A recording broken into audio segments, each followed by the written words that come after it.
가지 얘기해 주셨는데 실질적으로 이런 곳이 있었으면 좋겠다라고 하는 거는 민간 간사 제도를 통해서 이 운영에 대해서 행정에만 맡기지 말고 민간에서 역할하는 시스템이 있었으면 좋겠다라고 하는 의견. 그리고 제가 사실 조금 내용으로 좋았던 거는 뭔가 이 제도가 참 좋은데 이 제도를 성장시킬 수 있는 원동력이 없다. 그 원동력을 만들어낼 시스템과 구조가 없다라고 하는 얘기가 이 발제 내용에 있어요. 그래서 이런 것들을 어떻게 이런 내용이 아마 참여예산 연구에 이런 형태로 만들어질 수 있을 것 같은데 아직 저희는 공식적인 9차원의 참여예산 연구에는 없고 알참에 오죽 답답하면 알아보다 참여예산 연구회를 주민분들 스스로 만든 이것도 뭐 구로의 저력이라면 저력이다라고 저는 생각을 합니다. 그래서 어떻게 이제 이런 원동력을 만들어낼 수 있을지를 지금 같이 이야기를 나눠봤으면 좋겠습니다. 예, 질문도 없고 의견도 한목적성 그리고 공정성, 공평성 다 찾아가면서 거기에 실질적인 전문가라고 볼 수 있는 우리 공무원분들이 여러 가지를 다 따져서 만드는 예산이 이 본 예산입니다.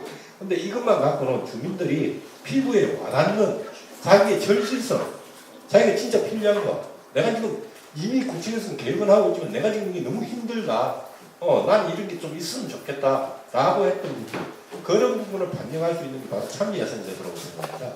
그래서 사실 구청장의 구정 방침보다도 더 우선되는 것은 이 참여예산 제도, 그러니까 우리 주민의 몫으로서 떨어져 있는 이 예산만큼은 법률에도 어긋하지 않고 구청장의 구정 방침에도 어긋하지 않고 누구의 주민의 뜻, 주민의 절실성에 맞춰야 된다고 생각해요. 그리고 이 참여를 유도할 수 있는 가장 좋은 방법은 일단 나와서 목소리 크게 낸 사람. 민주주의라는 게 그렇잖아요. 자기가 다 하고 싶은 말 다 하고 그 안에서 뭔가 합의되고 조화된 하나의 결론을 맺어나가는 게 민주주의예요.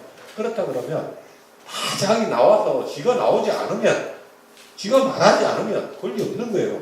참여하지 않으면 무슨 권리예요? 단 아까 말씀하신 청년이라든지 이런 부분 실제적으로 참여하고 싶으나 참여할 수 없는 여러 가지 현실성, 그런 부분에서 가급적이면 제도의 운영적인 측면에서 회의 시간이라든지 모집 방법이라든지 이런 여러 가지 면에서 특혜라기보다 약간 우선적인 어떤 권한을 우선순위로 매기는 것, 이런 부분은 필요하다고 생각하지만 열려져 있음에도 불구하고 참여하지 않은 부분, 이 부분은 자기가 알았건 몰랐건 자기의 전리성이 그만큼 부족하다라고 밖에 볼 수가 없다고 생각해요. 그리고 아까 박재민 선생님도 말씀하셨지만 민의 뜻을 민이 그거 잘할 수 있을 것 같으면 공무원 하죠. 그렇잖아요. 그래서 서울시에서는 옛날부터 1기, 2 때부터 벌써 그 이야기 나왔어요. 민이 직접 짜지 않으면 민은 아이디어만 내고 옆에서 시험관이 붙어라 라는 이야기를 계속 했었거든요. 그래서 지금 이미 만들어진 지 오래됐고요, 그게. 그래서 지금 우리가 그런 게 필요하듯이 행정의 틀에 맞추는 게 아니라 주민은 자기의 필요한 것을 절실하게 표현할 수만 있으면 된다고 봐요. 그리고 자기의 뜻이 아무리 공정성에 어긋나든 법률에 어긋나든 그거를 마음껏 충분히 이야기하고 거기 같이 회의에 참석하신 분들의 표를 많이 얻으면, 즉 많은 사람들의 공감을 얻으면 그게 가장 중요한 거라고 생각을 합니다. 그래서 저희가 그런 쪽에 맞춰서 초점 쪽에 맞춰서 주민참여예산 제도라는 걸 본 예산에 주민의 뜻을 반영할 수 있는 방법을 분명히 찾아야 될 거고요. 그리고 본 예산하고 상관없이 이쪽 몫으로 할당된 부분은 그 누구의 뜻이 아닌 주민의 뜻에 의해서, 주민의 절실성에 의해서 결정될 수 있는 구조는 무조건 만들어져야 된다고 생각합니다. 네, 그런 부분에서 지금 많은 말씀 주시고 다 제 이야기도 다 해주셨지만 이 부분이 좀 더 중요하지 않냐 이렇게 생각을 하고요. 또 제가 장애인인 만큼 한마디만 딱 더 못하고 끝내겠습니다. 너무 많이 떠들고. 성인지 예산은 이미 법률화되어 있습니다. 근데 아주 비슷한 게 하나 있어요. 성인지 예산이 만들어진 배경과 근육협상 장애인지 예산이 있습니다. 근데 사실 제가 성인지 예산 하면 보통 여성분들이 주장하는 걸로 생각하고 있는데 이제는 여성분들만 주장하는 게 아니라 남성도 남성적인 측면에서 성인지 예산을 주장할 수 있다고 보고요. 그런 만큼 이게 어느 부분을 채워야 되는지라는 그 이유 때문에 성인지 예산이 만들어졌듯이 장애인지 예산이라는 것도 성과 장애라는 것만 바꿔주면 이미지 그대로 들어가요. 우리의 사회에서 큰 힘을 가지지 못한 사람, 그러나 좀 더 많은 예산이 필요한 사람, 견실한 사람, 그 사람들이 누구냐? 하나의 장애인이더라. 우리 구로구에서 저 원주민 말고 이주에 오신 여러 가지 해외 이주민들 이쪽에 신경을 많이 쓰듯이 장애인 쪽도 장애인지 예산적인 측면 이 면을 좀 조례수만큼이라도 좀 반영을 해주시면 어떨까? 그걸 말씀드리고 전 충분히 많이 들었다고 생각합니다. 주민참여예산위원도 하고 있고 그 지역에서 성인지 예산 성인지 감수성으로 제도관에서도 하고 있는 입장에서 제가 살펴봤을 때는요, 사실 이 주민참여예산이 주민을 위한 예산인데 사실 공무원들이 자신들의 본예산이 아닌 가질 수 없는 것들을 많이 하는 게 여전히 보여진다. 9년 차인데도 여전히 공무원을 예산으로 쓰여준다는 생각이 너무 많이 들고, 그다음에 이런 예산들이 제한대로 했을 때 사실 민이 전문적일 수 없잖아요. 제가 발언을 하는 게 전문적이 아닐 수밖에 없는 게 당연하듯이 제가 말이 이렇게 좀 빈다거나 이럴 수 있는 게 당연히 민인 거잖아요. 전문가가 아니니까. 그럴 수밖에 없는 상황에서 이런 것들이 조금 더 확장될 수 있게 해주는 것들, 그리고 반 안에서 그분들이 자기 부서 일이 아니어도 좀 협력관계로 해서 같이 할 수 있는 것들을 만들어 갔으면 좋겠다는 생각이 되게 많이 들거든요. 저도 이번에 사업을 썼다가 떨어진 것들을 보면 우리 부서에서는 하는 일이 아니어서 부적격 이렇게, 제가 봤을 때는 그게 왜 그 부서에서 하는 일이 아닌지도 사실 잘 이해가 안 되고, 다른 부서와 같이 하면 충분히 가능한 것들이 왜 그렇게 부적격, 그러니까 자기 부서가 아니면 다른 부서에 토스하거나 그런 것도 아니고 자기 부서에 떨어졌으니까 여기에서 안 되고 다른 부서 할 수 있는지 이런 것들은 검증되지 않고 그렇고 부적격 이런 형태로 되더라고요. 다른 것들도 같이 그런 형태예요. 저는 이게 같이 뭔가 민과 간이 민이 이런 것들을 요구하면 간에서 이것들이 조금 더 될 수 있는 방향들을 찾아가는 것들, 그리고 어떤 사업들이 사실 누군가가 배제되지 않는지를 보는 게 되게 중요하다 생각해요. 그래서 조금 더 주민을 위한 거라면 배제되는 사람이 없이 우선 열어놓고 그것들이 어떻게 시행되고 있는지를 사람들에게, 주민들에게 좀 홍보도 되고, 참여하고 참여하지 않는 것들을 주민이 선택을 하는 거지만 선택하기 전에 정보는 제공돼야 한다고 생각을 하거든요. 그런 정보들이 제공이 꾸준히 되고 그것들이 지금 사람들이 진짜 모르는 거잖아요. 박재원 선생님이 얘기해 주셨듯이 어린이날 행사했을 때 실제로 주민들이 주민참여 예산이 있는지 모르는 분들이 대다수였고요. 이것들을 어떻게 해야 하는지 아시는 분 거의 없으셨고요. 저희가 다 주민참여 예산 이렇게 하는 거 때문에 이걸 하시는 거고, 제안을 해주시면 누군가 써줄 수도 있고 주변에 얘기를 해라고 이런 여러 가지 이야기들을 저희가 했단 말이에요. 근데 이게 9년 차인데 여전히 이것들이 왜 홍보가 이렇게 되고 있는지, 그 예산학교 안에서는 왜 위원들에게 전문성을 키워주지 않는지 이런 의문들이 되게 많고요. 그 위원들이 자기 지역에, 그러니까 구위원들은 자기 지역의 사업이 아닌 구로구에 필요한 것들 볼 수 있는 시선들, 눈을 키워주는 게 예산학교라 생각을 하는데, 그렇다기보다 그냥 기본으로 그냥 예산학교 합니다 해서 그냥 그 형식적인 교육 같은 느낌도 들고 해서 이런 부분들이 조금 많이 고려되면 좋지 않을까라고 생각합니다. 보건분과위원장입니다. 네, 반갑습니다. 주민참여 예산 제도에 대해서 우리가 이렇게 열정적으로 또 문제점을 중심으로 토론하는 과정이 너무 중요하다고 생각이 들어요. 그리고 이 주민참여 예산 제도를 위원으로 참여한 분들은 문제점이 익히 많이 알고 있고, 또 체계적으로 문제점을 정리할 정도로 뭐가 문제인지 이거에 대해서 많이 공유하고 있는 것 같습니다. 저는 근데 이제 답답한 게, 저도 이제 주민참여예산위원회로 참여한 거는 1기 때 잠깐 참여한 거 말고는 최근에 참여한 건데요. 주민참여예산 제도의 문제점이 뭔지 운영하는 과정에서 느꼈던 여러분들의 이야기 정말 듣고 싶어서 오늘 이 자리에 왔고요. 근데 이제 쭉 체계적으로 문제점을 짚어나가는 거 보면서 답답한 건 뭐냐면 이걸 어떻게 개선할 것이냐 이 문제거든요. 그래서 저는 오늘 토론이 또 지금 토론하신 분들 4분에게 그래서 이 문제점이 있는데 이걸 개선하기 위해서 나는 이렇게 해야 된다고 생각한다 라고 생각하고 있는 의견이 있으면 좀 들었으면 좋겠다는 게 있다. 그래서 여러 가지 나열을 넘어서 우리가 이 개선하기 위해서 우리의 실천, 우리의 방향은 이렇게 좀 정립이 돼야 되겠다. 이런 의견들을 한번 듣고 싶다고 하는 말씀을 좀 드리고 싶고요. 일단은 조례에 참 많은 좋은 내용들이 있거든요. 그냥 단적으로 주민참여 예산 연구회는 왜 구성을 안 하는 걸까? 저는 이것부터 궁금한 거. 예를 들면 조례 말씀을 하셨으니까 충분히 여기에 기초해서 운영을 한다고 하면 물론 이제 주민참여가 활성화되고 참여하는 위원들의 역량을 강화하는 거 이런 게 필요하지만 이 제도, 이 시스템, 이 운영 체계로만 되어도 기본이 될 텐데 지금은 그렇게 되고 있지 않는 거예요. 그래서 조례를 개정할 문제가 아니라 물론 개정도 더 보완해야 되겠지만 이거에 기초 좀 해야 되지 않을까 싶고 예를 들면 저도 문과위원회 하겠지만 문과위원회에서 예산과 관련해서 주민의 의견을 수렴하고 심의 조정하게 돼 있거든요. 그런데 왜 부서에서 이걸 다 제가 어제도 말씀드렸죠. 70건을 다 걸려서 6건만 들어오는지 그럼 이게 문과위원회든 주민참여 예산위원들의 의견 수렴, 심의 조정 이런 부분의 조례에 근거해 봤을 때 이게 적절한 것인지 여기 부서에서 하라는 건 없거든요.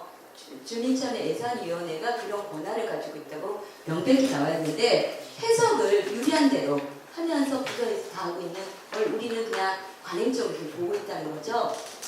네, 그래서 네 분의 일단 의견을 좀 듣고 싶고요. 여기 분들도 좀 토론하면서 결국 우리가 무엇을 좀 실천으로 개선할 것인가라고 하는 포커스 이 부분에 대해서 좀 의견을 모아나가는 토론이 됐으면 좋겠다는 의견을 말씀드립니다. 예, 좀 감사합니다. 비슷한 내용들이 있으실 것 같아서 질문들을 좀 받고 이야기를 했으면 좋겠어요. 그래서 말씀하신 대로 어쨌든 방향은 좀 실천적인 개선 내 실질적인 얘기들도 나누는 걸로 네. 문제식보다 손은 먼저 드셨는데 먼저 하시겠어요? 마이크를 찍었어요. 네.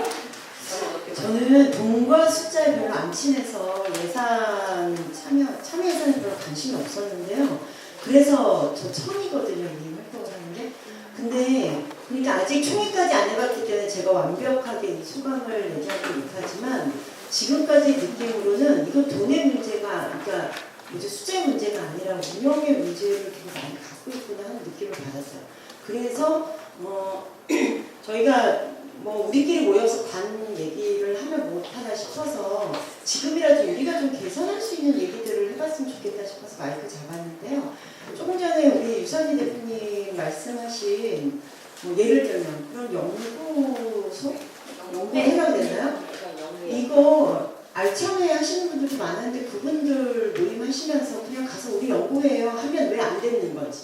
그러니까 저는 그런 게 궁금해졌고요. 그러니까 저는 약간 민의 주도성, 민의 적극성, 민이 손드는 거 이런 데 아직도 약하다 전반적으로. 그러니까 왜 구청 밖에서 공모임을 하시는가를 질문하고 듣고 싶고 지금이라도 가서 저희 연구에 뿌렸어요. 도장 찍어주세요. 했으면 좋겠다는 말씀이고요. 네, 두 번째로는 이건 우리끼리, 그러니까 제가 계속 우리끼리를 주제로 말씀드리고 싶은데 토론해보고 싶은 게 하나 있어요. 아니면 설명을 듣고 싶은 건데 조금 전에 우리 박지영님께서 어린이날 행사장에서 이렇게 받았다 이런 얘기를 하시는데 이건 제가 근본적으로 궁금한 건데 그리고 밖에서 참여예산이라는 걸 볼 때 늘 궁금했어요. 저 돈은 어디에 쓰는 걸까?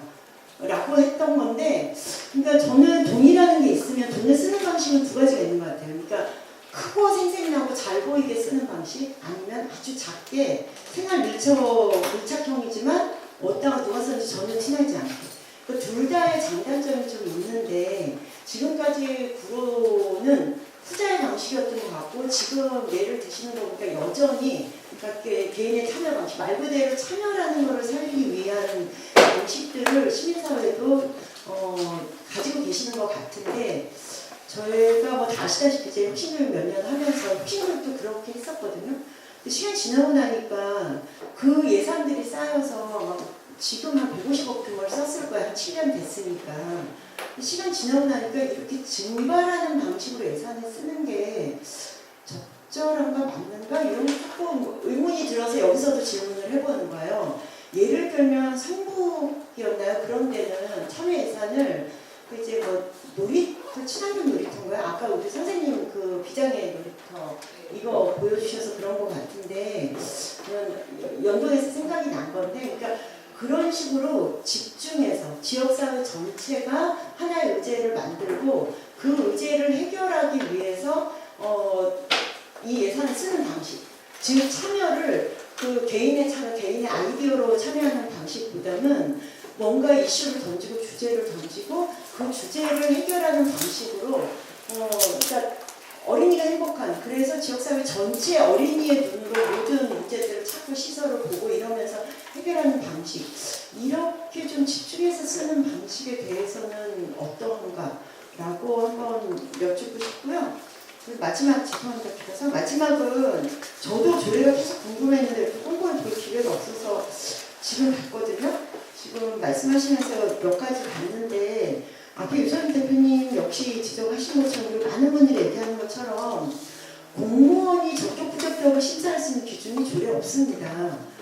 그 16조 정도에 전문가 공무원이나 전문가를 불러서 출석하게 해서 의견을 청취하거나 자료 제출을 협조받는 정도예요. 즉 그동안에 우리는 위원회는 너무 과도한 권한을 공무원들에게 줬다라는 거죠. 그러면 각각의 위원회 회의에서 그분들이 적격 부적격 제출한 거는 그 참고 자료로만 알았어 거기까지만 우리 결정 우리가 할게 라고 할 수 있었다는 거죠. 그 70개 중에 7개만 안건으로 넘어와도 70개 전체 놓고 해도 되는데 저도 생활복지부에 처음 해봤는데 일단 그렇게 들어온 거는 열외로 놓고 논의를 하니까 공무원은 당연히 그렇게 해야 되는 줄 알고 그게 본인들의 권한인 줄 알고 여기까지 오지 않았나 싶은 생각이 있고 그래서 예를 들면 총회에도 그렇게 모든 안건들을 다루는 방식으로 총회를 진행할 수는 없는지 뭐 이런 것들을 여쭙고 싶었습니다. 저는 뭐 그렇게 하자가 아니라 여쭙고 싶었어요. 네, 여기까지 하겠습니다. 이제 일단 저희 강연을 말씀하고 계신데 어쨌든 지금은 조례에 있는 사항도 운영이 안 되고 있는 상황이에요. 그리고 우리가 이것을 자임하든 또는 왜 이렇게 조례대로 안 되는지를 어느 단위에서 행정하고 같이 협의하고 결정을 내려가야 되는지에 대한 구조가 현재 없는 것처럼 느껴집니다. 분과장들 있으신데도 불구하고 그런 제안을 하시는 거 보니까 그래서 그것을 일단은 전제로 하고 그러면 이 탭을 어떻게 만들 거냐도 중요한 문제 같거든요. 일단 기록은 하고 있는데 일단 너무 이제 확 다 넓혀놓으면 이야기가 너무 넓어져서 제가 한 말씀 했습니다. 네, 그 신림동으로 송영돈이라고 합니다. 저도 그 서울시 참여예산, 구로구 참여예산위원으로 참여를 해서 경험을 하고 있는데 이제 구로구 참여예산제도 운영 방식의 현실에 대해서 굉장히 참담한 마음을 가질 수밖에 없었습니다. 여러 번 말씀하셨지만 원래 이제 주민이 제안한 사업에 대해서 분과위원회에서 공무원이 먼저 적격 부적격 판단한 다음에 분과위원회에서 부적격 사업으로 분류한 사업도 다시 적격으로 살릴 수 있는 것인데 그렇지 않은 구조로 민간협의회인가요? 네, 저희 구로구 참여예산 그 분과위원장들과 위원장이 구성원으로 되어 있는 그곳에서 뭐 회의를 통해서 그런 방식으로 결정했다고 해서 왔길래 굉장히 좀 실망을 했고요. 그래서 어쨌든 제가 속한 그 안전 건설국가에서는 거기에 반발해서 저희가 부적격 사업까지 같이 다 심사를 해서 실제로 저희가 선정한 사업은 부적격으로 분류됐던 사업이 대부분 살려내서 올린 그런 상황입니다. 그런 다른 국가 상황은 제가 모르겠는데요. 그런 상황이고. 근데 오늘 이제 저는 그 오늘 발제 중에 이 조례를 통한 어떤 참여 예산 제도의 개선 방안을 논의한다라고 해서 저는 거기에 대해서 기대를 갖고 왔는데 사실은 이제 원칙론적인 이야기만 나온 것 같아서 저는 이제 오늘 자리를 계기로 보다 좀 구체적인 어떤 현실의 개선 방안이 논의돼야 된다라고 생각을 하는데요. 기본적으로는 저도 조례를 이제 오늘 제공해 주셔서 쭉 읽어봤는데 오늘 제기된 문제 의식들이 사실은 조례가 개정이 되면 해결될 수 있는 것들이 있어요. 저희 조례 12조에 위원회 구성을 뭐 100인 이하로 한다 이렇게 되어 있는데 위원회 구성에다가 뭐 청년이나 장애인 뭐 다문화 뭐 이런 것들을 의무적으로 일정 비율의 구조로 조례를 개정하면 되는 것이고 16조의 뭐 자료 제출하고 협조에 관한 조항이 있는데 이런 것도 다 할 수 있다 뭐 이렇게 임의 규정으로 되어 있는데 그걸 하여야 한다라고 의무 규정으로 바꾸면 지금보다 더 나은 제도 운영이 되고 저희가 적극적으로 요구할 수 있는 것이죠. 그 다음에 26조에 지금 운영되지 않고 있다는 주민참여예산 연구에도 이것이 지금 구청장이 구성할 수 있다 이렇게 되어 있는데 구청장이 구성해야 된다라고 의무 규정으로 바꾸면 이것도 당장 이 조례에 위반되지 않으면 해야 되는 사업이 되는 거죠. 그 다음에 29조의 예산학교도 운영할 수 있다라고 되어 있는 걸 운영하여야 한다라고 하면 또 현실에 다 바뀌는 거고 30조의 재정 및 실무 지원도 할 수 있다를 재정 및 실무 지원하여야 한다라고 바꾸면 또 되는 거예요. 그래서 당장 오늘 이제 그룹의 김서 위원장님이 오셨는데 우리 알참회가 저는 이제 뭐 현장에 나가서 주민들의 의견을 듣고 이런 거 굉장히 몰랐었는데 그런 활동까지 하셨다는 거에 대해서 굉장히 저는 수고하셨다라고 말씀드리고 싶고 근데 지금 어쨌든 현실적으로 알참회 스스로 뭐 부회장님 우리가 너무 힘이 없다 이렇게 말씀하시지만 그러지 마시고 여기에 대해서 문제 제기하고 실질적으로 활동하고 있는 유일한 단체로서의 무거운 책임감을 갖고 우리 김서 의원님과 같이 조례를 개정하고 최소한 조례 개정안을 알참에서 저는 오늘 내놨어야 된다고 생각합니다. 얼마 전에 제가 우리 박지영 우리 조례 개정안에 부위원장님한테 대해서는 따로 있어요. 어떤 식으로 바꿔야 된다고 해서 근거 자료의 바탕을 하에 대해서 그거는 정리가 다 되어져 있는데 네. 어쨌든 다행입니다. 네. 그래서 어쨌든 저는 이제 그거를 듣기 위해서 오늘 왔던 건데 오늘 좀 원론적인 얘기들을 하셔서 어쨌든 그러한 역할을 참여가 해주셔야 되지 않을까 이렇게 부탁드리겠습니다. 네, 감사합니다. 설문 발언하셨는데 이것에 대해서 관계자분들께서 답변 주실 거 있으면 주시고 또 질문 받도록 하겠습니다. 네, 지금 감사합니다. 관심이 되게 많아서 되게 감사한데 일단 저희 알참에는요 정말 힘이 없습니다. 예를 들면 저희가 이제 예상과에 전화해서 이런 거 문제점이 있다고 얘기하면요 까여요. 네가 뭔데라는 식으로 나와요. 그렇게 얘기하는데 그것도 한두 번이지 몇 번 얘기했다가 공무원이랑 저 워크숍까지 싸울 뻔했거든요. 그래놓고 공무원이 그러죠. 너무 시끄럽다고. 뒤에서 계속 뭐라고 했거든요. 되게 싫어합니다. 저희가 만약에 힘이 있었더라면 그런 게 없었을 거라는 생각을 되게 많이 예, 저는 뭐 이것도 다 과정이라고 생각을 합니다. 몇 가지 단상들이 생각이 나는데요. 예전에 친환경급식 이런 거 할 때 생협에 이제 계신 분들이 막 그런 얘기하고 그러면 참 유별나다고들 얘기했어요. 아이 뭐 또 농약 따고도 먹고 그리고 큰 거지 그걸 유별나게. 근데 그런 분들이 사실 지금의 안전한 먹거리를 위한 바탕을 깔고 10년 전에는 그 유별나다고. 또 뭐 저도 뭐 진보정당에 활동하지만 2010년도에 친환경 무상급식이 우리 사회에 제도가 됐지만 그거 10년 전에 이제 그런 거 해야 된다고 이제 뭐 민주노동당이나 이런 데 정책을 얘기했을 때 그거 참 유별난 애들이라고 그런 것까지 얘기해야 되냐고 얘기했지만 그게 10년 후에는 우리 사회 상식이 되고 이런 거잖아요. 말씀하신 그런 어려움들이 저는 이제 이렇게 앞서서 활동하시고 고민하시고 얘기하시는 분들 덕분에 우리 이제 관도 변하고 이런 주민참여 예산제도가 이제 자리 잡는 하나의 또 계기들이 될 거고 그럴 때까지는 여기 계신 분들이 여전히 참 유별난 사람들, 참 그걸 굳이 얘기해야 되는 사람들의 역할들을 일부 할 수밖에 없고 또 싸우기도 하고 이러면서 민가관이 바뀔 수 있을 거라고 저는 특히 관이 있을 거라고 생각합니다. 제가 얘기했던 것 중에 아까 얘기 나눴던 것 중에요.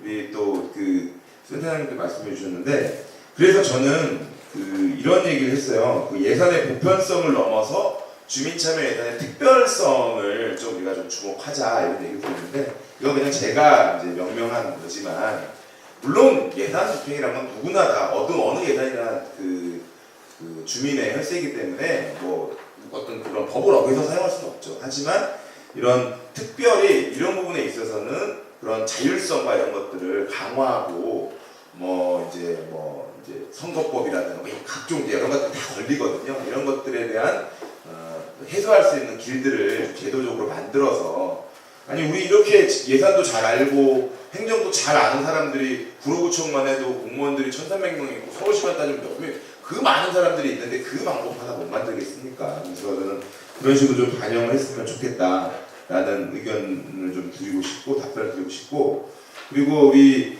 그 또 얘기해 주신 의견들에 저는 거의 전적으로 다 동의를 합니다. 특히 제도에 대한 부분들은 오늘 일단 이런 이야기들이 나오면서 이제 내용들을 공유했잖아요. 거기에서 이제 의무조항으로 바꾸는 것들도 당연히 해야 되고 또 제도 예산에 대한 부분들도 좀 있어야 됩니다. 그리고 예산의 부분에 대한 얘기가 나왔는데요. 제도가 만들어지면 예산이 반드시 따라야 돼요.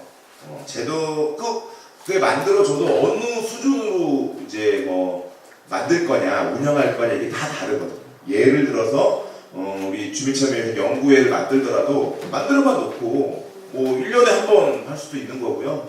뭐 그거를 뭐 매달 모여가지고 할 수도 있는 거고 그 모였을 때 뭐 어떤 방식으로 하느냐 이런 것들도 다 예산이나 이런 내용들에 대해서 영향이 있을 건데요. 근데 사실 이거를 일일이 다 제가 처음에 얘기했지만 다 조례로 정할 수는 없어요. 그럼 오히려 거기에 이제 묶이게 되는 결과가 되기 때문에 그런 방침들을 꼭 정해야 되는 것들은 조례로 바꿔놓고 나머지 것들은 좀 실질적으로 참여하면서 그런 내용들을 좀 관철해 나가는 게 필요하겠다 이런 좀 말씀을 드리고 싶고 마지막으로 이제 민의 참여가 중요하다는 걸로 다시 이제 가는데요. 그 과정에서 우리 구청장님의 특성 중에 하나가 뭐냐면 여는 건 잘해요. 시작은.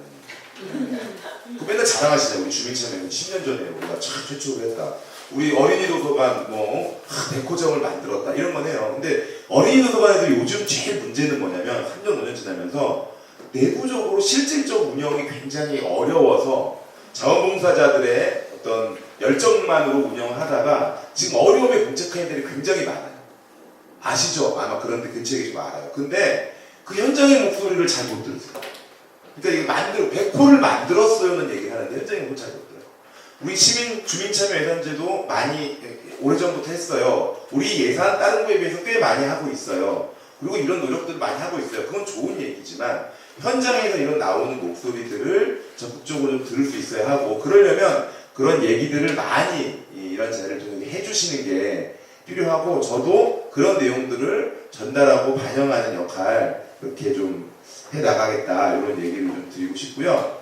마지막으로 이 주민들이 참여하는 거에 대해서 제가 신뢰를 강조했잖아요. 우리 공무원들도 그렇고 관에 대해서도 그러니까 악의적인 건 아닌데 이게 보니까 못 믿어온 거예요. 공무원들 입장에서는 계속 이게 선거법 위반이 있을 수도 있을 텐데 그런 거 모르고 이렇게 하는 거지 이거는 뭐 이런 영민원이 있을 수 있을 텐데 막 이런 것들 많이 걱정하는 거. 저는 이 주민참여 예산을 통해서 만드는 제도나 정책들은 그런 어떤 약간의 비효율성 내지는 약간의 뭐 영민원이라든가 이런 것들도 있을 수 있다고 생각하는 거죠. 그런 걸 통하면서 주민참여 위원들이 배우는 거죠. 처음부터 그걸 알고 있는 공무원이 어디 있어요. 다 위에서부터 하는 거 하면서 시작해가지고 시보하고 구급하고 이러면서 이제 알아가는 거죠. 민도 마찬가지라고 생각을 합니다. 해다가 뭐 이런 위반되는 사항들도 추진해 보다가 어떤 조치도 좀 서로 이렇게 해보고 물론 거기서 아까 권신윤 이사님께서 얘기해 주신 것처럼 그거를 참고하고 뭐 이렇게 이런 식으로 할 수 있는 정도까지는 얘기해 줄 수 있겠지만 과도하게 참여하지 말고 민에 대한 어떤 신뢰를 최대한 가져주고 그런 것들을 시도할 수 있도록 하는 이런 자세들이 좀 필요할 것 같다. 이런 것들을 관이 많이 갖는 게 중요할 것 같다. 그런 생각입니다. 저는 여기 와서 정말 많은 거 느끼고 가는데요. 일단은 저는 김희성 의원님께서 아까 말씀하셨던 거 그냥 어떤 의견이든지 안 되는 의견도 그 주민들의 창의적인 거에 포커스를 뒀으면 좋겠다. 그래서 그 이야기에 굉장히 공감했고요. 그리고 저는 알참회가 정말 박지훈 선생님을 통해서 처음 알게 되었는데 주변 사람들에게 알참회에 대해서 알려주고 또 그거에 대해서 잘할 수 있는 사람이 주변에 있으면 거기에 같이 가서 우리의 의견을 낼 수 있도록 주변에 많은 정말 인재들이 있거든요. 그분들에게 알참회를 소개하는 그런 자리가 됐으면 좋겠다 그래서 제가 잘 눈여겨볼 거고요. 그리고 저는 정말 구로센터에서 오신 우리 이동수 우리 대표님에게 정말 감사드리는데요. 사실은 저 이동수 대표님을 알거든요, 개인적으로.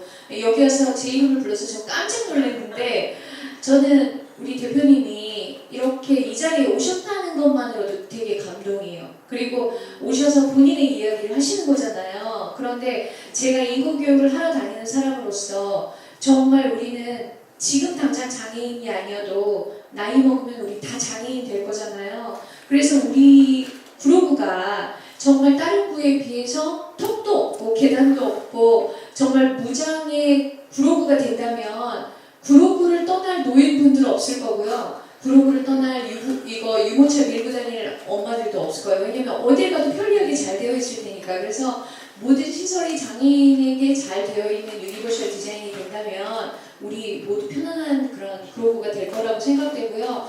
그리고 요즘은 그 20년 된 오래된 미제 사건도 범인을 잡아내는데 우리는 정말 회의하러 갈 때마다 저는 늘 고민인 게 이번엔 어떤 의견 내지? 이번에 주변에 뭐를 봐야 되나? 그러면서 정말 또 새로운 의견 뭘 내야 될지에 대한 고민이 많은데 지난번에 제가 회의에 갔더니 어떤 정말 새로운 인재분이 한 분 오셔서 딱 하는 소리가 우리 그러면 그동안 냈던 의견들 다 사장됐던 것들 어떻게 앞으로 다시 의견을 이걸 좋게 만들어서 이 의견을 살려야 되는 거 아니에요? 그동안 기록해 놓은 거 없으세요? 없어지면 끝이에요 하면서 막 야단을 치시더라고요.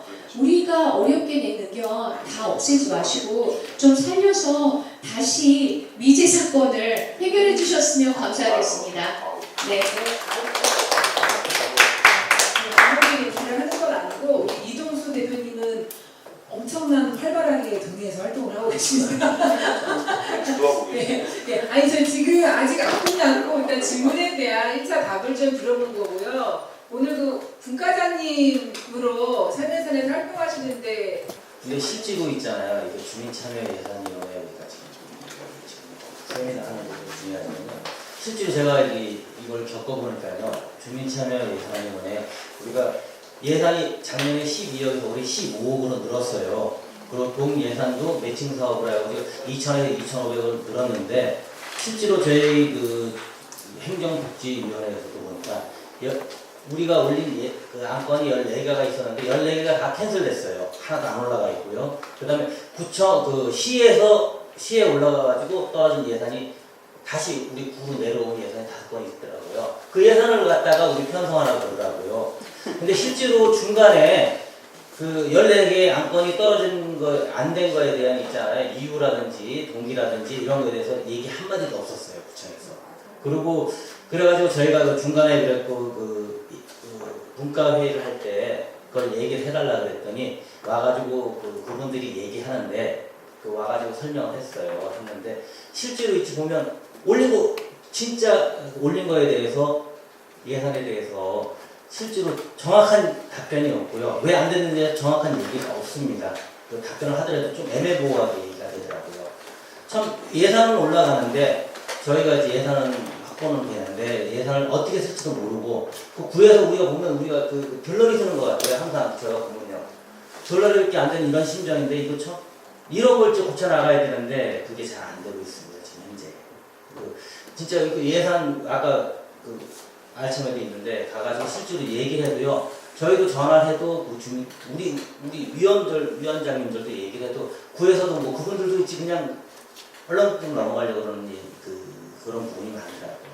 참 이거 하면서 많이 좀 괴리가 있더라고요. 근데 우리 여기서 얘기하는 것도 중요하지만 실제로 우리가 건의를 하든지 해가지고 실제로 중간 단계에서 우리가 예산에 대해서 우리가 참여도 하고 같이 토론도 하고 이런 단계가 있고 관하고 이제 단계가 있어야 되는데 그런 단계가 지금 없습니다.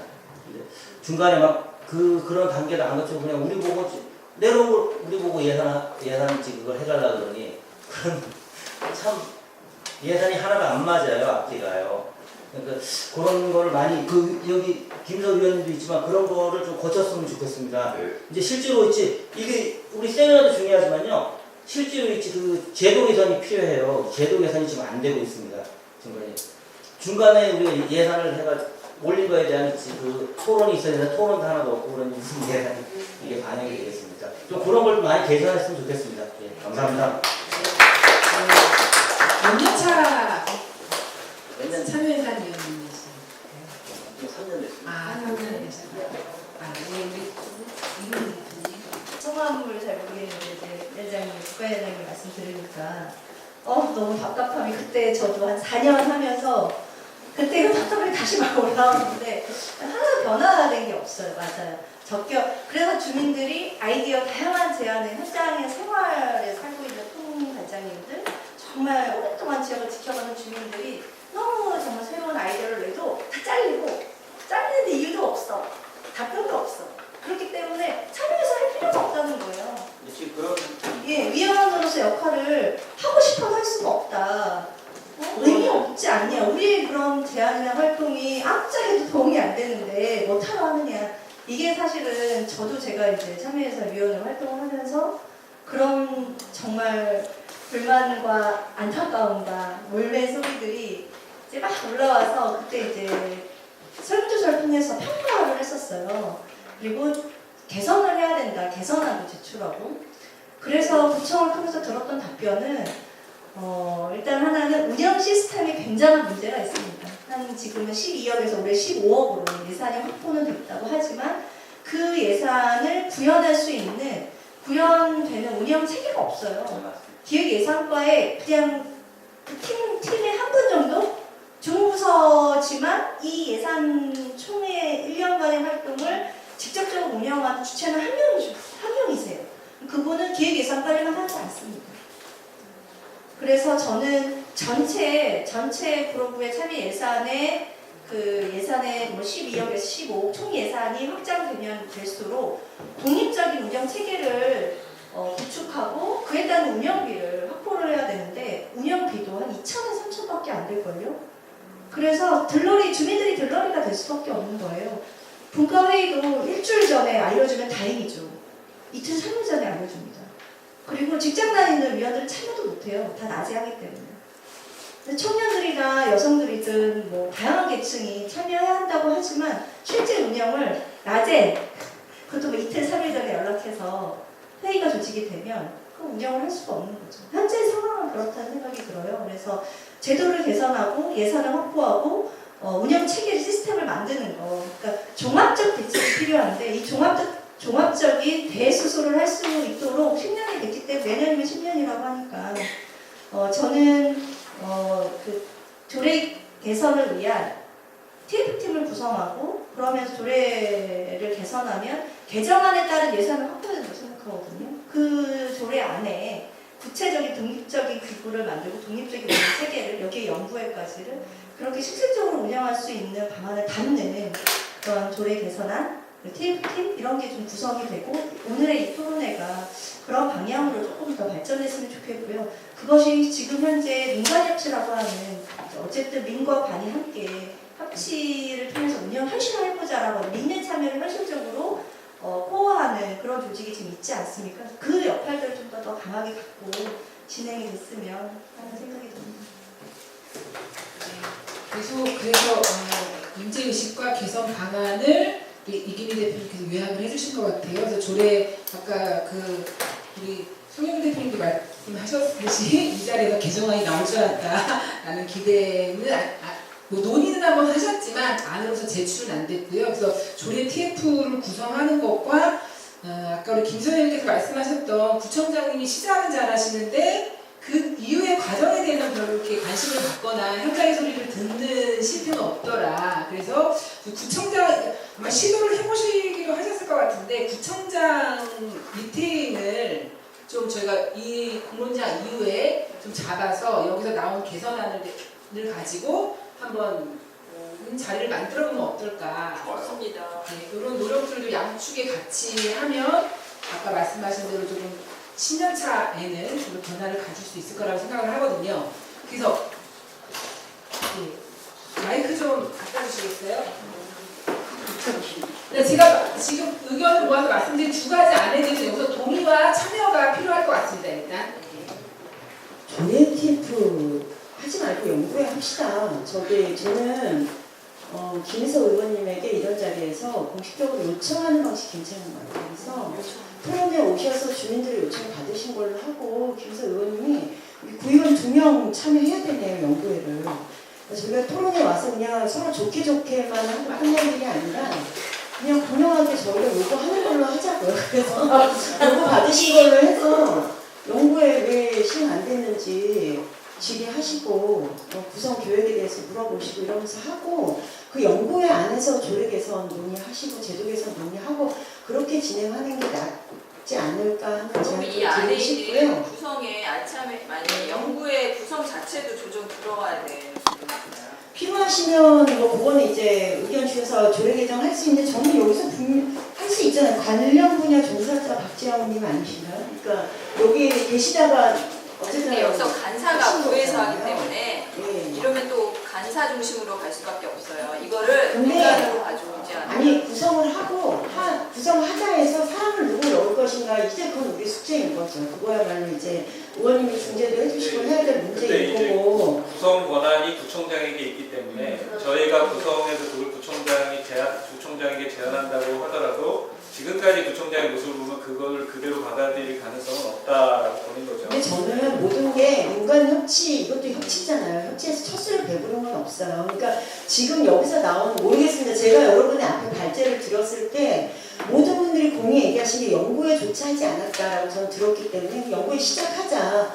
거기에 우리 사람, 우리 의견, 민간의 제안들을 할 수 있는 사람 한 명부터 시작하면 어떻습니까? 한 명부터 이제 10명까지 가기 위한 시작을 하는 건데 이제 연구회라도 시작하자라는 결론을 내고 갔으면 좋겠다는 말씀이었던 거고요. 아까 갑자기 나가셔서 저도 살짝 당황해서 어쨌든 제 말이 얼버무려졌는데 제안을 하나 더 하려고 했었어요. 그러니까 요거는 공무원에게 제안 건의할 기회가 있으면 해주셨으면 좋겠는데 적격, 부적격의 방식에 있어서 저희도 위원장님이 회의장에서 갖고 오라고 막 꾹꾹 치셔가지고 공무원이 뒤늦게 부적격 사유 가져가서 그 자리에서 즉석에서 확인했거든요. 근데 사실 제 소감은 잘린 14개 중에 한 반 이상은 이유가 있어요. 그러니까 과에서 하고 있거나 계획이 있는데 우리 민간인이 모르기 때문에 그걸 또 하나의 제안을 낸 경우들이 있더라고요. 그래서 예를 들어 다리를 나가려고 그랬는데 다리 놓을 기회가 있으면 여기서는 안건을 안 달아도 되는 거잖아요. 근데 문제는 그런 것들이 공유되는 방식, 공개되는 방식 이런 게 좀 문제가 있었던 것 같고 또 하나는 이거는 이제 공무원들에게 저는 부적격일 때 해결 방안까지 같이 제출하는 숙제를 오히려 줬으면 좋겠어요. 그래서 그 중에 예를 들면 전기시설 때문에 요청한 그 자리에 그 시설을 못한 나가 있어요.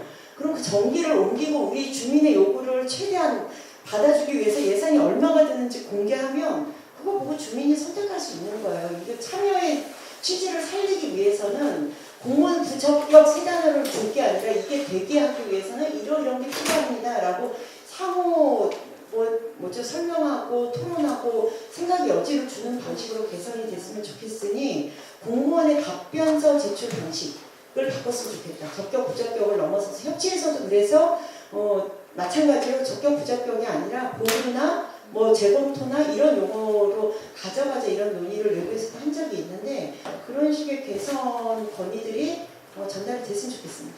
네.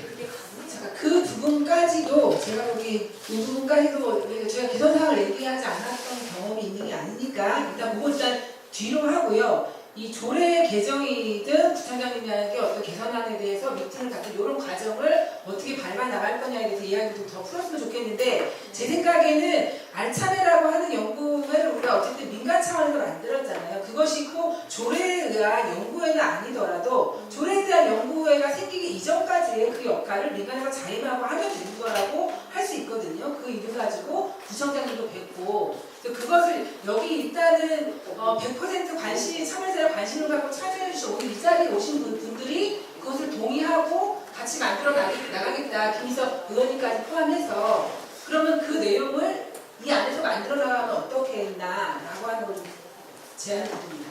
네, 제가 이번에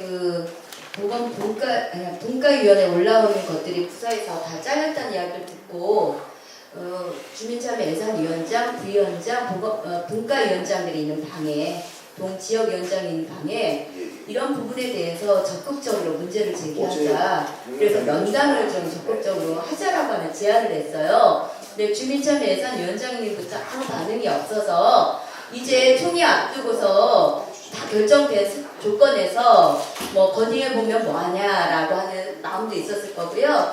그래서 저는 좀 적극적으로 만나서 이 문제를 제기해야 앞으로 개선이 된다라고 생각이 들어서요. 그래서 동의하고요. 그렇게 만나면. 근데 저는 원래 구로구 주민참여예산위원회 체계에서 그걸 가지고서 대표성 가는 사람 가든 주민참여예산위원 중에서 가능한 분들이 같이 뜻을 같이 사람들이 가서 공식적으로 그 역할을 해야 되는 사람들이니까 하는 게 제일 맞는데 지금 제가 이제 문제는 주민참여예산위원장이 그렇게 좀 움직여 주셔야 되는데 그렇게 하지 않는 부분에 대해서 저희 국가위원장들도 제기를 할 텐데 하여튼 그게 좀 체계적으로 주민참여예산위원회라고 하는 구조 속에서 그런 부분들이 원활히 진행되지 않는다면 우리 민에서 그렇게 좀 해도 좋겠다 이런 생각을 하나 하고요. 제가 좀 이해하지 못하는 거는 왜 주민참여예산위원회 운영이 관이 주도하고 운영하라 이런 거 있잖아요. 그러니까 간이 짜놓은 일정 그리고 간이 짜놓은 판 거기서 우리는 참여할 수밖에 없는 거예요. 그래서 분과위원회는 언제 개최하지? 왜 지금 분과위원회는 개최를 알리지 않지? 주민참여예산위원회는 이런 모든 일정들이 기획예산과에서 짜주는 거예요. 그러니까 다들 이게 언제 어떻게 되는 거야 이러고 있는데 그래서 저는 이게 단순히 지원의 역할이 아니라 주민참여예산위원회를 관이 운영을 하고 거기에 우리는 참여해서 의견만 대진하고 심의만 하는 이런 구조에 놓여있는 것 자체가 좀 문제 있는 거 아닌가. 금방 그래서 독립적인 운영체계를 가져야 된다는 말이 그것까지 포함했는지 모르지만 그런 부분에 대한 저는 근본적인 좀 문제의식을 느끼는데 어떠신지 하고 또 하나는 어떤 걸 느꼈냐면 그 짤 있다는 거 생각 갑자기 안 나네. 네 그렇습니다. 그래서 좀 이런 걸 하나만 죄송해요. 그 분과는 보건분과, 생활복지분과, 안전건설분과 나눠져 있어요. 근데 사실 그 분과위원회에 그 분야 전문가들이 참여한 게 아니거든요. 그런데 생활복지분과, 보건분과 이렇게 나누다 보니까 몰리는 분과는 사실 안전건설 쪽 정말 많이 사람들이 안을 낼 수 있잖아요. 76건이에요. 그리고 14건, 저희 3건 이렇게 된다. 그래서 제가 주민참여예산위원회 민간이 협의할 때 그런 줄 알았어요. 이거 전문가들 아닌데 어차피 좀 심층 현장도 가보고 이거에 대해서 심의하려고 하면 이 분과별로 안건을 조금 고르게 좀 나누는 건 어려우냐.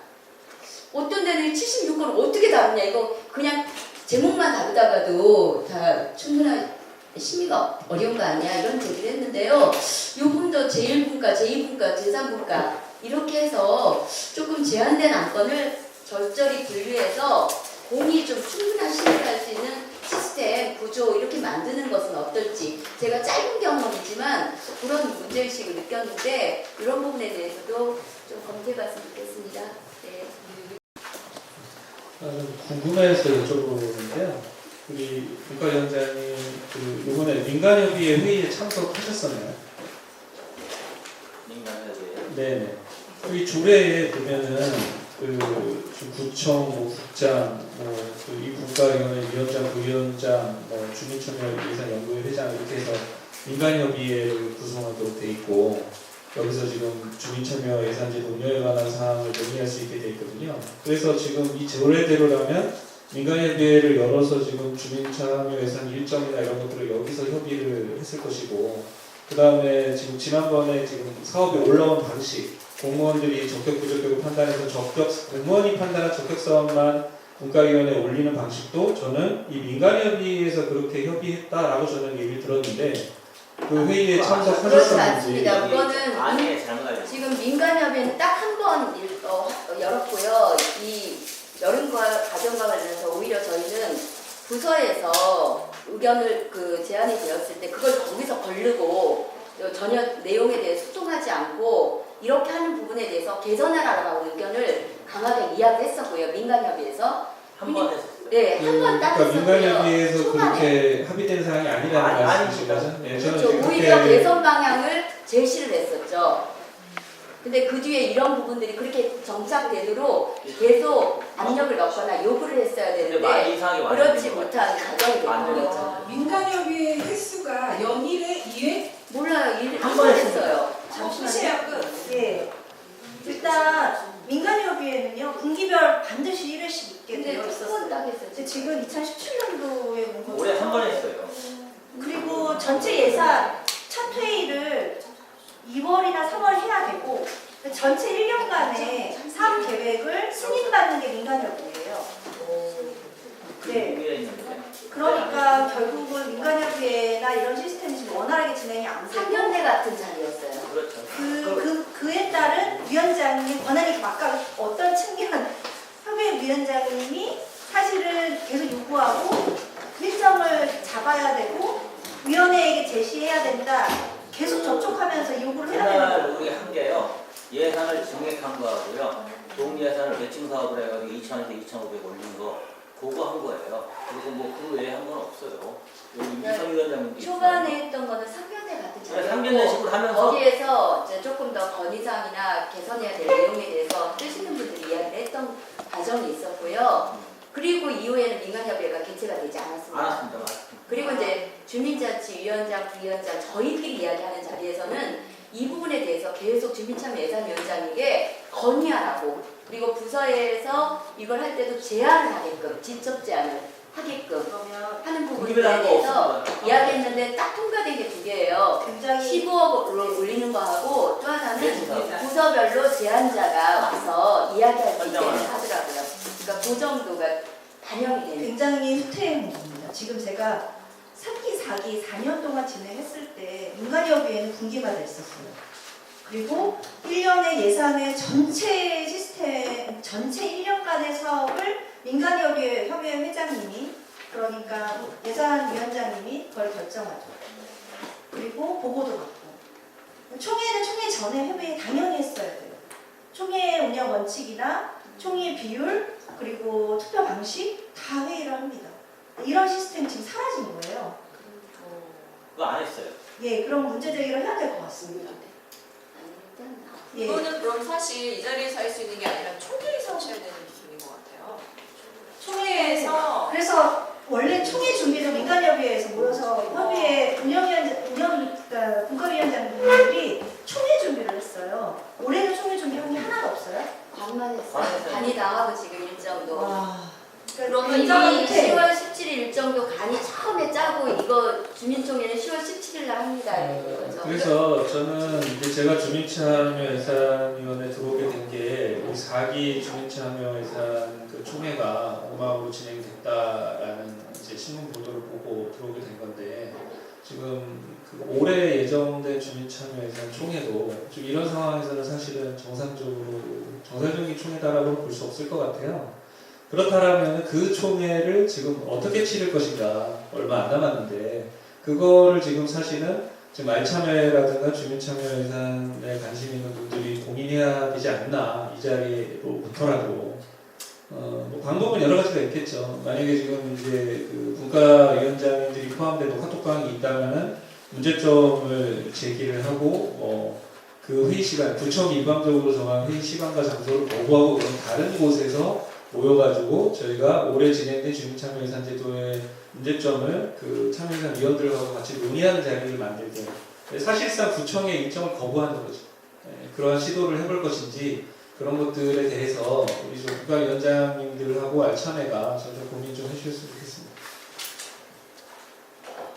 분과위원장과 알참회 고민할 게 아니라 그 분과 모두가 함께 고민해야 될 것 같은데요. 시간이 너무 촉박해가지고 그러니까 이게 지금 자꾸 시간이라는 그 핑계를 대고 지금 가는 거예요. 그래서 저도 이번에 총회 가거든요. 그러니까 이거를 공식적으로 회의를 하면서 제안을 해보고 어쨌든 분위기는 알아야 되니까 이건 할 필요가 있을 것 같아요. 그 자리에서 하는 게 필요할 것 같아요. 이거는 알참회가 할 수 있는 거라기보다는 총회에 참석해서 오시는 분들이 해야 되는 역할일 것 같아요. 네, 저 궁금한데 총회가 거부될 수도 있어요. 사실 저는 보건국가에 올라온 세 가지도 결정도 제대로 되지 않은 상황에 오늘 회의를 한 번 더 하지만 그런 상황에서 총회에 올라가는 것도 되게 불만인데 이 일정도 미리 잡아주지도 않고 이런 식으로 총회를 그냥 때문에 그냥 후다닥하고 예산을 배정하겠다는 거잖아요. 저는 이게 이런 시스템으로 매년 시간이 없으니까 올해는 이만큼이니까 내년에 이러다가 지금까지 온 거라고 생각을 하거든요. 그랬을 때 우리가 그것들을 거부할 수 있는 건지 저는 사실 궁금해요. 그거에 대한 얘기는 아무것도 없어요. 그 시간에서 저는 회의할 때도 사실 날짜가 얼마 안 나서 저희가 결정을 해야 한다는 얘기 들었을 때 저것들은 저 이야기들은 우리가 짜면 안 됐지. 꼭 우리가 오케이를 해줘야 하는가라는 생각을 했거든요. 우리는 이거에 대해서 합의가 되지 않은 상황인데 시간이 다 돼서 다음에 할 수 없고 지금 결정을 해줘야 된다 이런 말을 들었을 때 우리는 거부할 수 없나? 라는 게 구할 수 있죠. 그러면 이런 지금 부분을 하나 더 제안을 하자면 이번에 총회에 가서 지금 나온 어떤 그거에 대해서 한번 얘기를 하죠. 네. 까이던 안 까이던 하는 게 중요한 거 같아요. 심의하기 전에. 네, 심의하기 전에 의견이 있습니다. 총회 관련 네, 안건 총회에 대해서 관련 이렇게 운영이 됐는데 왜 이렇게 됐는지 답변을 듣고 싶다고 얘기를 한번 물어보죠. 네, 그걸 발언을 할 수 있습니다. 네, 그러니까 발언을 해서 하는 과정이 국민 총인데. 네. 근데 이제 하나 염려되는 부분이 있는 게 이제 우리가 만약 갈 때 이제 총알을 맞을 각오를 하고 거기에 가야 많은 되는 분들은 안건 올라온 거에 대해서 빨리 편성해갖고 예상받고 싶어하시는 분들이 있어서. 그리고 저는 그래서 분과위원들의 분위기가 어떤지 사실 궁금하긴 해요. 예, 분과위원들이 이런 상황에 대해서 동의가 좀 있으면 지금 구위원하고 동위원들이 다 같이 참여하는 게 총회잖아요. 그래서 총회에 한 30%는 동위원들이 참여를 하세요. 예, 그렇기 때문에 동위원들은 빨리 하고 가자 이제 이런 거 올 거란 말이에요. 분과위원들은 속이 타는 거고 굉장히 이 절차나 내용 없이 지금 총회에 상정이 됐기 때문에 그에 따른 불만들은 구위원들만 갖게 되는 불만일 거란 말이죠. 그래서 총회를 반려해도 그것이 힘이 계속 이렇게 지지를 받기에는 현재 상황으로는 동의원들은 전혀 그런 생각 자체가 없으실 테니까. 동의원뿐만 아니라 주민장 어쨌든 예산위원장님부터 그 그러지 총회에 않으실 것 대한 같은데. 기본적인 문제 제기가 나왔다라는 게 중요하다고 저는 생각을 해요. 그게 뭐 성공을 하든 실패를 하든 여태까지 그냥 일정 정해놓고 밀어붙이면 다들 그냥 넘어갔기 때문에 사실은 작년에도 시스템에 문제가 있었기 때문에 이 시스템으로는 투표를 거부하겠다라는 목소리가 저는 나왔어야 된다고 생각해요. 근데 이제 그렇지 못하고 작년에도 넘어갔고 올해도 이렇게 지금 엉망으로 준비 과정이 됐는데 총회에서 아무런 문제제기 없이 넘어간다면 그거는 저는 여기 주로 참여예산 위원들이 문제가 있는 거죠. 아니 작년에는 투표 방식에 대한 방식의 변화가 돼서 거기서 혼돈이 와가지고 논란이 좀 있었고 올해는 민간협의회에서 투표 방식에 대한 논의를 했어야 돼요. 그러니까 작년같이 전자투표에 대해서도 좀 생겼습니다. 전자투표 있잖아요. 그 1안으로 올라온 건 5표를 주는 걸로 하고요. 2안으로 올라온 건 3표를. 그걸 누가 그것도 관에서 정하고 제시해줬잖아요, 우리한테. 다 제시했잖아요. 저는 민간협의회에서 협의한 게 아니라 그러니까 민간협의회는 작년에도 한 번 했다니까. 이거는 언제 얘기 나온 거예요? 이거는 그날도 같이 나온 거예요, 그날이요. 분과회의 때? 우리가 질문을 했던 거 첫날. 아니에요? 와, 그게 언제? 지금 민간협의회 열린 게 언제예요? 5월달에 했죠? 5월에 벌써 그러면 방식까지 다 결정했단 말이에요? 5월에 한 번 했는 것 같아요. 5월인가 6월인가 예. 한 번 한 것 같은데. 저기 시간은 가고 있어서 저희가 시간에 물리지 말고 할 얘기는 해야 됨에도 불구하고 일단 이야기들이 이제 수다처럼 이렇게 주고받기식으로 지금 전달 되고 있는데 일단은 총회가 내일 모레시잖아요. 그래서 이제 식사를 제가 여기 하시면서 저는 어쨌든 말씀하신 대로 문제 제기는 있어야 되는 게 협력적 방식에 있어야 된다고 말씀하시지만 저는 사실 저 같은 경우는 사실 저희가 이제 요 토론회를 준비하는 과정에서 주민참여 예산위원님들한테 위원장 포함해서 마찬가지로 지금 방금 가신 우리 조재화 대표님께도 말씀을 사실 드리긴 했으나 물론 이제 그런 게 갖고 일부 실수 있으나 이제 다른 방식으로서의 참여 예산의 개선이나 이런 노력들을 하겠다 이런 의사를 밝히신 분들도 이제 계셨어요. 그래서 그런데 이제 제가 우려하는 건 맞는 말씀이나 혹시나 그 위원들 간의 불화나 위원들 간의 불신으로 이것이 오해받게 되는 과정 우리 의도랑 상관없이 이제 그런 과정들이 저는 약간 소심한 마음에 우려가 있습니다. 그래서 그런 우려들을 고려한 개선안을 총회들의 이야기를 나눠보시면 어떨까라고 하는 좀 말씀을 저는 좀 어쨌든 드리고 싶고요. 그거 일단 총회는 총회고 이후에 저희가 지금 2시간 동안 이야기를 나눠왔던 조례에 대한 것이라든가 구청장님에 대한 개선안을 미팅하는 과정을 만든다는 거라든가 이 부분은 추진을 하는 거에 동참하겠다, 같이 하겠다라고 하는 것을 조금 확인을 해주시면 우리 알차매가 대표를 준비하시는데 도움이 많이 될 것 같거든요. 어떠신가요, 우리 국과장님? 어려운 과정은 아닌 것 같고 같이 이제 이야기 나누고 안을 좀 마련하는 그러니까 참여예산에서 못한 공론장을 이 안에서 소소한 공론장도 좀 더 열어서 추진하면 어떨까 싶습니다. 그럼 일단 얘기를 한번 하세요. 얘기를 할 기회를 만들게 해야 돼요. 그거는 이제 그 자리를 말고 또 같이 있잖아요. 그때 같이 가셔서 국가위원장님도 같이 힘을 실어주시면 그러니까 알참회가 제안하는 것보다 여기 민주주의 주간에 이런 토론이 되었는데 이거를 어떻게 좀 그래서 민간협치 공장의 제안을 그러니까 그렇게 가는 게 저는 더 필요성이 더 있다고 봅니다. 예, 좋습니다. 알참회가 제안으로. 제안을 인정을 안 했으니까 그렇죠. 네. 알겠습니다. 민간협치로 끌고 가는 게 좋네요. 그 방식으로 일단 제안을 하고 어쨌든 조례와 관련된 개선안은 알참회에서 논의를 하셨기 때문에 좀 이어서 안을 만들어 주시는 걸 이렇게 하고 총회 때는 힘 실어 주신다고 하니까 저는 저도 가긴 하는데 저는 동의원이어서 지금 가서 구의위원 그래서 만약 일정이 잡히면 그리고 참여예산위원회 분과위원장이든 참여예산위원장 적극 제안해가지고 같이 면담하자고 일정을 이렇게 주도적으로 잡아주시면 그렇게는 조직이 좀 그날 조금 일찍 오셔가지고 부위원장님한테 얘기해가지고 부위원장님 가셔가지고 전화하셔가지고 얘기하세요. 네, 부위원장님이 하셔도 부위원장이 해도 될 것 같아요. 일단 아니면 국가장님께서 말씀을 해주셔도 좋고 이렇게 그러면 국가장님 하시는 게 총회는 예 그러면은 일단은 저희가 이제 이야기할 내용들은 많이 나온 것 같아요. 이제 어떻게 할 거냐, 이후에 어떻게 더 이런 공문장을 좀 이어서 실질적인 한 발 한 발로 변화들을 만들어 나갈 거냐를 추가로 더 열정이 있으시니까 이야기가 될 거라고 생각을 하고요. 오늘 장시간 이렇게 함께 해주셔서 우리 구로구 참여예산이 분명히 내년 10년차에는 한 발 더 전진할 것이라고 생각됩니다. 저 박수로서 말씀드리겠습니다.